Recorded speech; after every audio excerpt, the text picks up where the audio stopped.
அனைவருக்கு வணக்கம். நான் காதல் நெக்ஸ்ட் வீக் நியூ ப்ரமோ. அபி மேலே எந்த ஒரு தப்பும் இல்லை. ஏன்னா முரளியோடைய ஃப்ரெண்டு அபி மேலே எந்த தப்பு இல்லைன்ற மாதிரி சொல்லியிருப்பாங்க.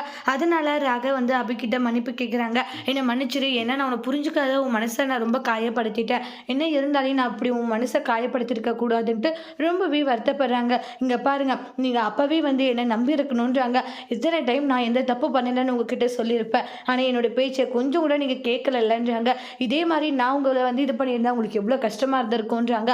ஆனால் நீங்கள் எவ்வளோ முறை நான் சொன்னாலுமே என்னை நம்பாத போயிட்டீங்க. அது எனக்கு எந்த அளவுக்கு கஷ்டமாக இருந்துச்சுன்றாங்க. நீங்கள் பண்ணுறது, நீங்கள் நடந்துக்கிற விஷயம்லாம் எனக்கு ரொம்ப ரொம்ப கஷ்டமாக இருக்குங்க. இப்படியெல்லாம் நீங்கள் இருக்காதீங்க, என்னால் அதை தாங்கிக்க முடியலன்ட்டு ரொம்பவே வருத்தப்பட்டு இருக்காங்க.